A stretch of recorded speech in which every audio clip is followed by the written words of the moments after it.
everyone, I'm Maki. GQuuuuuuX was a commercial success and contributed to the growth of the Gundam series.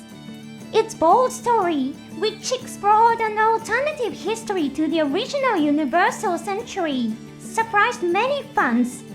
I was also really surprised when I first watched beginning. While many people enjoyed GQuuuuuX, it is also true that opinions about it have been sharply divided. Why did GQuuuuuX receive such a divided response? One reason may be that it took a direction that was very different from that pursued by Yoshiyuki Tomino. In this article, we'll examine the views of 3 creators and analyze the factors behind this. This may give us one possible answer to the question, why are opinions about GQuuuuuuX so divided? If you'd like to support my channel, please consider joining the membership for just 99 cents per month. As a thank you, you'll receive a name badge and comment stamps. Now, let's get started. First, let me introduce the 3 creators whose opinions we will be examining. The first is Mr. Yoshiyuki Tomino. He created the original 0079, with which we fans are of course very familiar. We are going to analyze what he had to say about Zeong, the final enemy he introduced in the original 0079. The next person is Mr. Toshio Okada. This is someone who has been mentioned several times on my show. For those hearing about him for the first time, I'll give a brief introduction. He has worked on many of Tomino's animated productions. His work on Shah's counterattack is probably his most famous work. He came up with the idea for the cycle frame Androidian Lash diagram that appears in the film. He now works as an anime critic and university professor. The last person is Mr. Hideaki Anno. He is best known as the creator of the Evangelion series. He has also contributed significantly to Tomino's animated productions. He is renowned for designing the new Zeong warships that appeared in Shah's counterattack. He participated in the production of GQuuuuuuX as a screenwriter. Anno is also renowned for being an avid fan of Tomino's Universal Century series. First, let's take a look at Tomino's ideas. In May 2026, Okada released a program about Gundam. In it, he discussed Tomino's passion for Zeong. It is important to bear in mind that these are Tomino's opinions, as Okada remembers them. It's just my personal impression, but I don't think Okada would go out of his way to lie about something like this. Therefore, I believe that we can trust the accuracy of the opinions that he described. Okada explained it like this. Why do mobile suits have legs?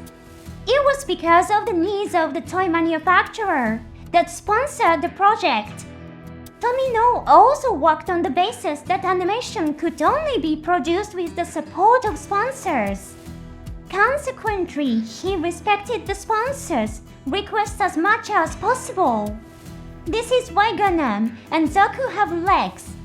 However, Tomino was passionate about creating serious science fiction and had his own true feelings about it. Deep down, he thought it was strange for mobile suits to have legs.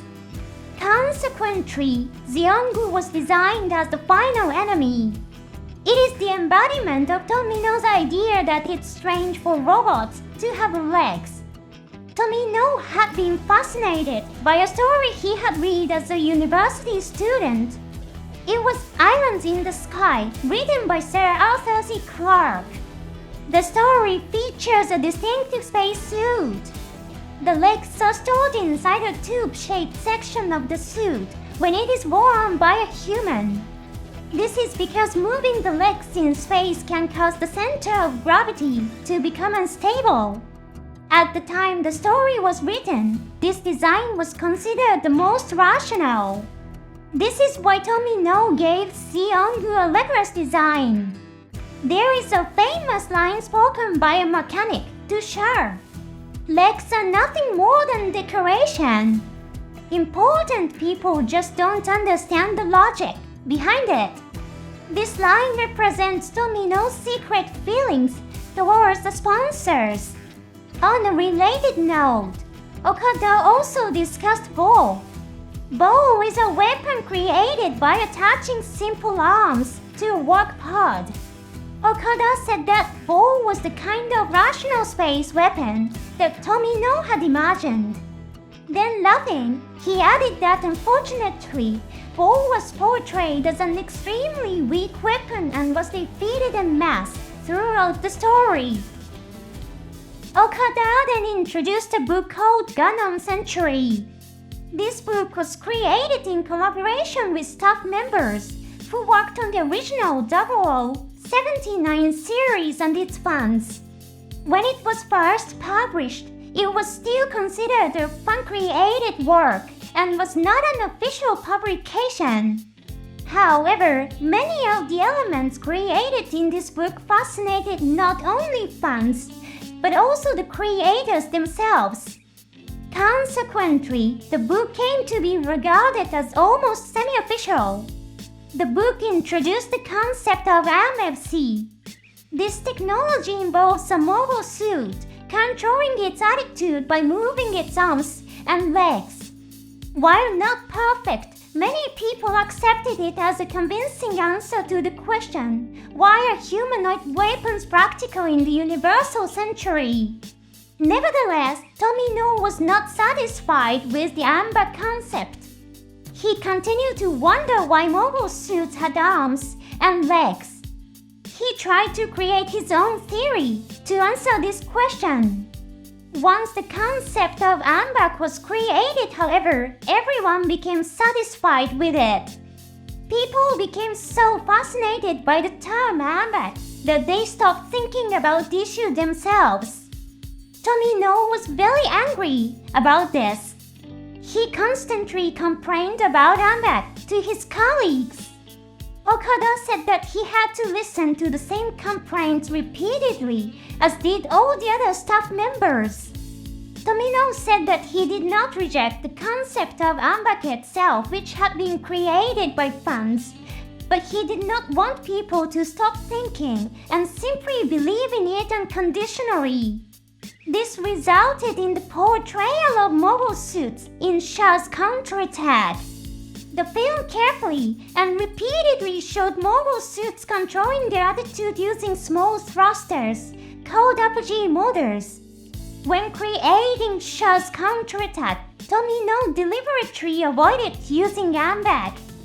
Now some fans of GQuuuuuuX may already understand everything after hearing what we have covered so far. The concept of AMBAC appears in the story of GQuuuuuuX. In fact, one of the characters even speaks the word AMBAC directly. Although Tomino rejected AMBAC, it has been incorporated as an official setting. Let's take a look at part of a comment posted by Mr. Hideaki Anno through the official X account. The essence of GQuuuuuuX is that it is simply one new building that we were allowed to construct within the vast grounds of the Gundam series. We did not tear down or expand the original building. The idea is that we were permitted to build a separate structure on adjacent land. GQuuuuuuX is filled with an almost obsessive passion for the universal century that Tomino created. Many of the lines spoken by Charles and Noble were inspired by content that was only written on storyboards created by Tomino. For example, when Sha uses the Gundam's head Vulcan guns, he complains that the ammunition runs out too quickly. This line is based on a sentence in Tomino's storyboard, which explains that the ammunition capacity was extremely low because an ammunition bell designed for testing had been installed. And remember, Anno was involved in the production of Char's counterattack. He was also involved in designing the new Gundam. However, his idea was rejected when Tomino became angry, exclaiming, "Isn't this just the same design as the original Gundam?" Anno was so passionate about the original 0079 that he submitted a design to Tomino that was essentially the original Gundam, unchanged. He must also have repeatedly heard Tomino's complaints about AMBAC. And yet, it was Anno who introduced the concept of AMBAC into the story of GQuuuuuuX.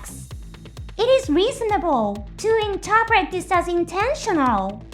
Anno and his team carefully reused even the most minor of elements, yet they deliberately introduced AMBAC, even having a character explain it directly in the story. Through AMBAC, Anno is declaring that this is his reconstruction of the Universal Century world as a fan, and that it is different from the world created by Tomino. This also aligns with Anno's own views, expressed via the official X account. Why is GQuuuuuuX so divisive? One major reason is that it was clearly created to be different from Tomino's Universal Century. The mobile suit designs are not the only aspect that differ. The ideas behind the work and what the staff were aiming for were also different. For fans who were hoping for development based strictly on the original Universal Century timeline, the result was that they were provided with visuals that were not what they had hoped for. This is why opinions among fans are so divided. Personally, I really enjoyed GQuuuuuuX. However, I also wanted to see what Anno and the other passionate fans of the original Universal Century would have created if they had gone all out to build a different possibility for the Universal Century. Although it is part of the Universal Century series, GQuuuuuuX has characteristics similar to an alternative series. I think it's fair to say that it has expanded the range of expression within the Gundam series. Please let me know your thoughts in the comments if you'd like to. Thank you for watching until the end. I'll see you again in the next episode.